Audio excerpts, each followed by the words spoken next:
निधि जैसे ही सुनील और ननंद सपना के साथ घर में घुसी, सास चंपा जी की कड़कती आवाज गूंज गई। आ गई महारानी, हमारे घर की इज्जत की धज्जियां उड़ाकर।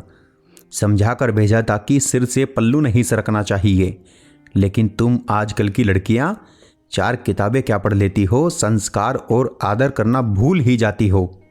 जेठ के सामने बिना पर्दे के घूम रही थी, और तो और साथ में बैठकर खाना चाय नाश्ता भी किया।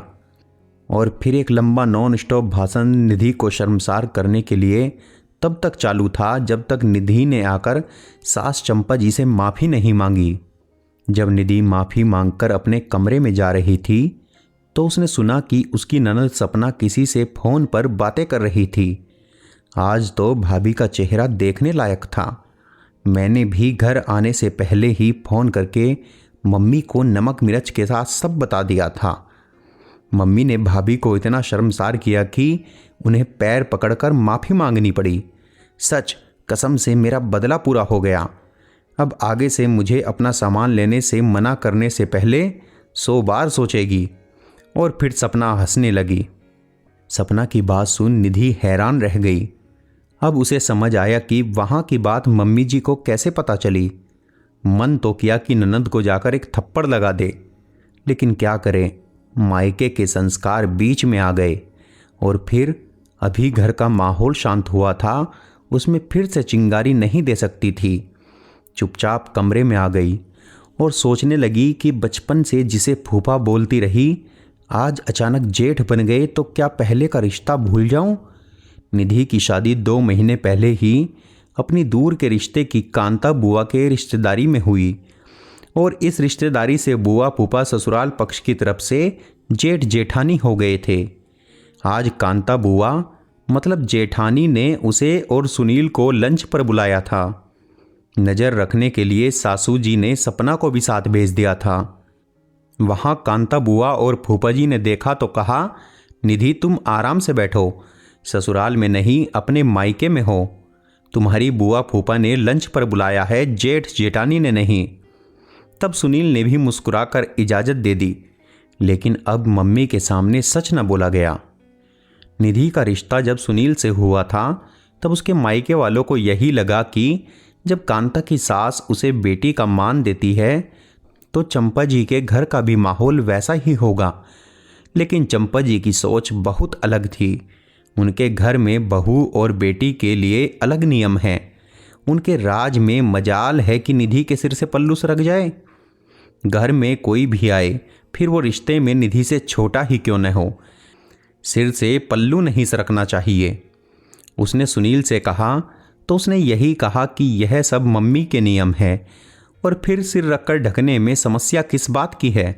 निधि सिर के पल्लू के साथ ही ससुराल में अपने आप को ढालने लगी।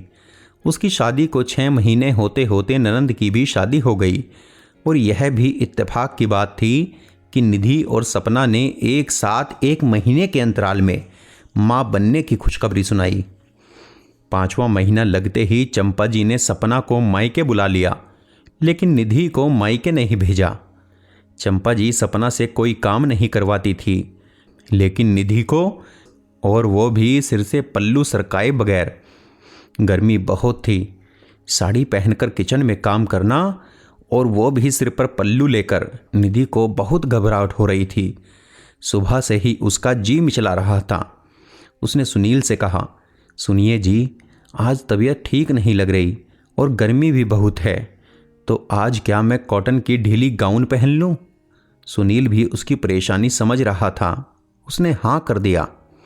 निधि ने गाउन पहना और सिर पर दुपट्टा रख लिया और किचन में जाने लगी। सपना ने देखा तो धीरे से चंपा जी को इशारे से दिखाया। गाउन में निधि को देखते ही चंपा जी शुरू हो गई, ओहो क्या बात है, आज महारानी जी भूल गई हैं क्या कि वो ससुराल में हैं, न कि मायके में। मम्मी जी भूली नहीं हूँ, आज गर्मी बहुत है, जिसकी वजह से मेरा जी बहुत मिचला रहा है। ढीले कपड़े पहनने का मन कर रहा था, इसलिए। निधि अपनी बात पूरी कर ही नहीं पाई थी कि चंपा जी उसे रोक कर बोली, मन? तुम्हारा मन? महारानी जी, ससुराल में अपना मन मेरा मन जैसा कुछ नहीं होता। इसलिए चुपचाप जाकर साड़ी पहनो। आज गर्मी बहुत है, इसलिए मैंने ही निधि से कहा कि वो भी सपना के जैसे ढीले गाउन पहन ले। सुनील कमरे से बाहर आकर बोला। हाय दैया, आज तो हमरे बिटवा की जुबान मेरे सामने खुलने लगी। कौन सा जादू मंतर की है यह? चंपा जी से यह सहन नहीं हुआ कि उनके बेटे ने बहू का पक्ष लिया और फिर शुरू हो गया उनका नॉन स्टॉप बड़बड़ करना। बात बढ़ती देख निधि ने वापस से साड़ी पहन ली और अपने आंसुओं को पल्ले से पोंछकर सिर पर रख किचन में आ गई। चंपा जी की जुबान को ब्रेक दरवाजे की घंटी बजने के बाद बंद हुई। सुनील ने आगे बढ़कर दरवाज़ा खोला तो सामने सपना के ससुराल वाले खड़े थे। सपना के सास ससुर को देख चंपा जी की कड़वी जुबान शहद सी मीठी हो गई। अहो भाग्य, आप हमारे घर आए। आइए बहन जी, आइए भाई साहब, आपका स्वागत है। किचन में जाकर निधि को चाय नाश्ते का प्रबंध करने को कहा और आकर बैठ गई। समधिन वीना जी ने सपना के बारे में पूछा। बहन जी, हम तो यहाँ पर अपनी बहू सपना से मिलने आए हैं, कहाँ है वो? बहन जी, गर्मी बहुत है, इसलिए सपना अपने एसी कमरे में आराम कर रही है। आपको तो पता ही होगा कि गर्भावस्था में गर्मी बहुत लगती है। आप भी उसी कमरे में चलकर मिल लीजिए। चंपा जी वीना जी को सपना के कमरे में ले गई। सपना गाउन पहनकर आराम से लेटे लेटे मोबाइल पर बिजी थी। अपनी सास को देखकर सपना पहले तो हैरान रह गई, फिर जैसे ही पैर छूने के लिए झुकने लगी तो चंपा जी लगभग चिल्ला ही पड़ी। अरे बेटा, इस अवस्था में ज़्यादा झुका नहीं जाता।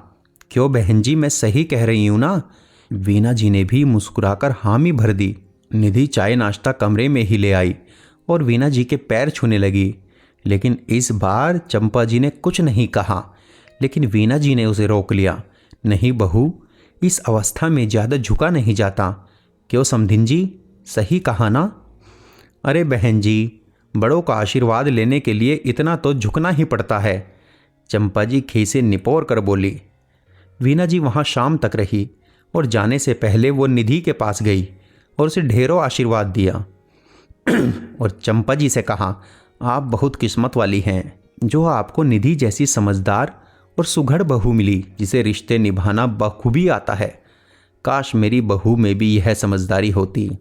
यह सुनने के बाद चंपा जी के होश उड़ गए। अरे बहन जी, आप ऐसा क्यों कह रही हैं? आपकी बहू, मेरा मतलब मेरी सपना, इससे भी ज़्यादा समझदार और सुघड़ है।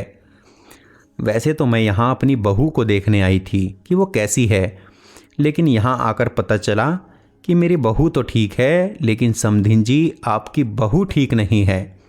वीना जी की बात सुनकर चंपा जी शॉक हो गई। निधि को देखकर बोली, नहीं बहन जी, हमारी बहू तो ठीक है। आपकी सोच कितनी दोगली है समधिन जी। जब से मैं आई हूँ यही नोटिस कर रही हूँ कि आपकी बहू के सर से जरा सा भी पल्ला सरकता तो आप उसे इशारों से या फिर आंखों से हड़का रही। आपकी बेटी गाउन पहनकर है और आराम से एसी का मजा ले रही, लेकिन बहू साड़ी पहनकर गर्मी में इस हालत में भी काम कर रही और साथ ही साथ सिर का पल्लू भी संभाल रही है। आपकी बेटी पैर छूने के लिए नहीं झुक सकती, लेकिन आपने बहू को नहीं मना किया, जबकि आपकी बहू भी तो प्रेग्नेंट है। अपनी बहू से आप सभी संस्कार की उम्मीद करती हैं, लेकिन अपनी बेटी को वही संस्कार देना कैसे भूल गई? आपको बेटी का आराम दिखता है, लेकिन बहू की तकलीफ नहीं। कैसी माँ है आप जो बेटी और बहू में इतना अंतर कर लेती है? आपने कभी अपनी बेटी से पूछा है कि वो ससुराल में कैसे रहती है? कम से कम निधि बहू के जैसे तो बिल्कुल भी नहीं। आपने सपना को 5वें महीने में ही बुला लिया, लेकिन निधि को उसके मायके नहीं भेजा। क्यों?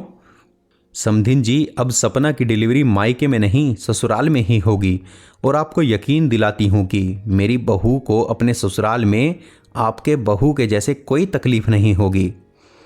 चंपा जी, जिन्होंने हमेशा दूसरों को शर्मसार किया, आज वीना जी की बातों को सुनकर खुद ही शर्मसार होकर खड़ी थी। आज उन्हें वीना जी ने आईना दिखा दिया। नहीं बहन जी, ऐसा मत कहिए। आप मुझे और शर्मसार मत कीजिए। मैं आपसे वादा करती हूँ कि निधि बहू को भी वही मान सम्मान मिलेगा जो एक बेटी को मिलता है। हाथ जोड़कर चंपा जी वीना जी के सामने खड़ी थी और फिर निधि से भी माफ़ी मांगने लगी। निधि ने आगे बढ़कर चंपा जी का हाथ पकड़ लिया। नहीं मम्मी जी, यह हाथ माफ़ी के लिए नहीं, हमेशा आशीर्वाद देने के लिए ही उठाइएगा। चंपा जी जैसी औरतें तब तक नहीं सुधरती जब तक उनकी बेटी पर वही सब कुछ नहीं होता जो उन्होंने अपनी बहू के साथ किया, और बहुत सी तो तब भी नहीं सुधरती। दोस्तों, आपके इस बारे में क्या विचार हैं, हमें कमेंट बॉक्स में ज़रूर बताएं। कहानी पूरी सुनने के लिए धन्यवाद।